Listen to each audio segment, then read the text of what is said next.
Je n'ai vu aucun des reportages, ni sur FR3, ni parmi les témoignages qui circulent sur Internet.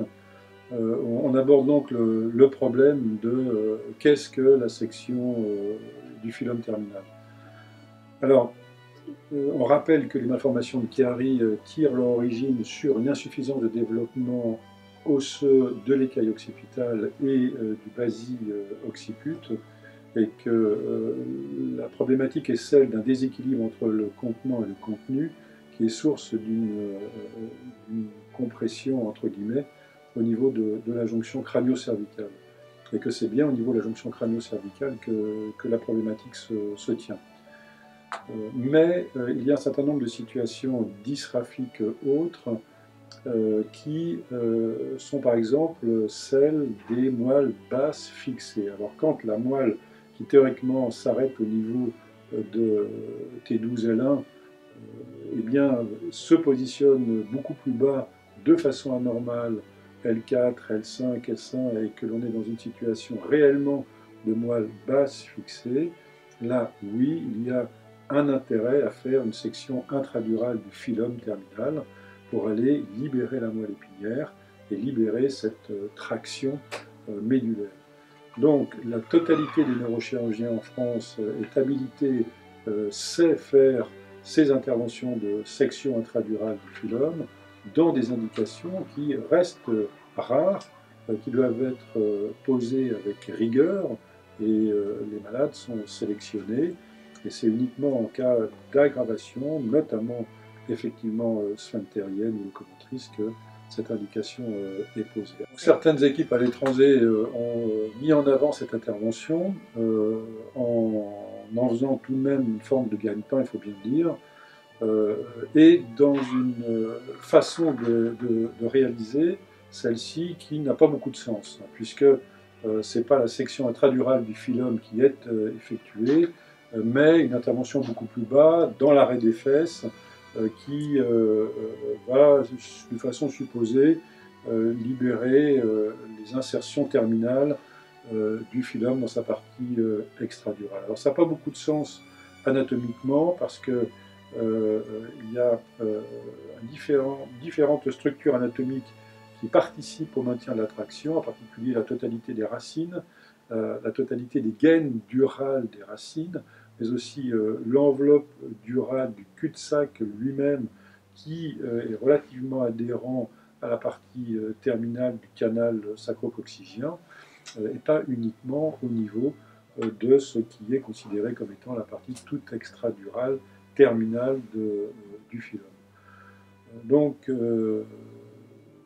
ces interventions qui n'ont pas d'intérêt démontré ne sont pas faites en France. En France, on fait comme à l'étranger, comme en Allemagne, comme en Angleterre, comme aux États-Unis, des interventions de section intradurale du phylum dans des situations dysgraphiques adaptées, identifiées, qui sont celles des moelles basses attachées.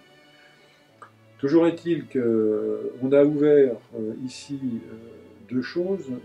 Un protocole de recherche clinique dont la question est: y a-t-il un intérêt à la section du phylum terminal dans certaines situations? Deux situations particulières, celle des syringomyélies spinales primitives qui sont évolutives et déficitaires, pour lesquelles l'alternative serait de faire un geste directement sur la moelle épinière.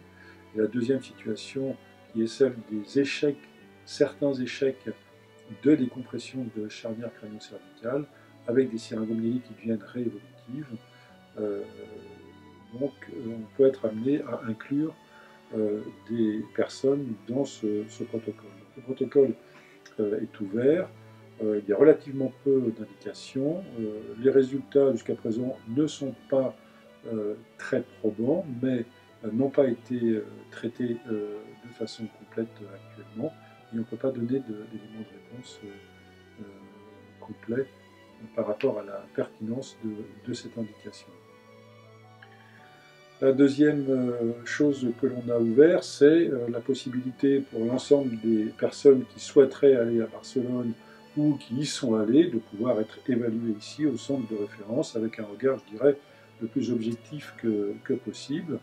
Et c'est vrai qu'on a été un petit peu surpris de noter que, alors qu'on avait dit qu'on était ouvert pour pouvoir évaluer les personnes avant, les évaluer après, voir celles qui avaient été à Barcelone subir cette opération, revenir de façon à ce qu'on puisse revoir l'ensemble de leur dossier, on a eu en réalité que 4 personnes qui sont venues, donc très peu, avec des dossiers très incomplets. On a été très étonnés de voir que certains ont été opérés quasiment sans IRM, même faites de façon récente, et avec, de notre point de vue, pour aucune d'entre elles, de bénéfices objectifs constatés. Donc, prudence par rapport à cette dérive et gardons confiance dans la qualité et la compétence des neurochirurgiens français. Alors, pour répondre à votre question, parce que je me suis un petit peu égaré, est-ce que dans le cadre de l'intervention classique du Chiari, on est amené à enlever du cervelet? Non, pas du tout. Ce que de temps en temps, dans certaines situations, on peut être amené à faire, c'est à faire en sorte que l'amygdale cérébelleuse puisse se rétracter un petit peu uniquement de façon à redonner un petit peu plus de place à l'ensemble de la filière sur la jonction crânio-cervicale, mais bien évidemment, on respecte la totalité, l'intégralité du cervelet. Et qu'en est-il de l'ablation de vertèbres? Alors, l'ablation de vertèbres, non, au sens qu'il n'y a pas de vertébrectomie, bien évidemment. Il y a uniquement une ouverture de l'arc neural postérieur, en règle uniquement au niveau de la partie postérieure et médiane de la première vertèbre cervicale, qui est l'élément anatomique qui va permettre de redonner un petit peu de place pour que la filière crânio-cervicale soit reconstituée et permettre l'écoulement du liquide céphalorachidien de façon beaucoup plus harmonieuse, en levant la contrainte de l'étroitesse induite par la malformation.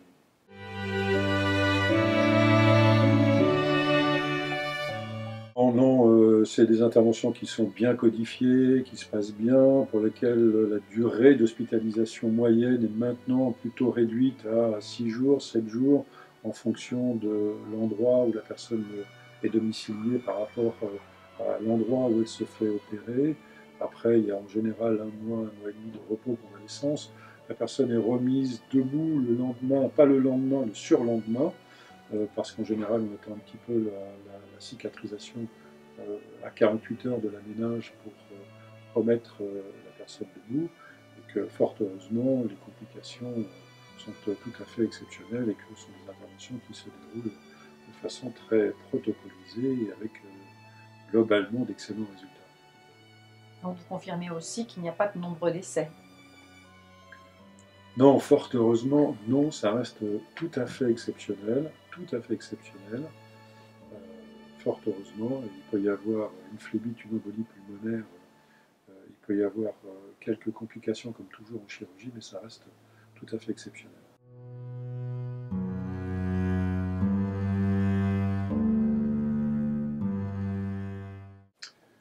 Alors voyons, non, je dirais que c'est un peu diffamatoire et c'est insultant à l'égard des personnes qui sont réellement en fauteuil roulant. Alors nous, on le sait très bien en tant que praticien, on est amené à voir sur une consultation d'une trentaine de malades régulièrement une personne qui est une malade imaginaire. Et c'est bien l'un des problèmes de ces dérives un peu sectaires qui regroupent assez volontiers des personnes au profil relativement atypique et qui sortent parfois du cadre complet de la maladie.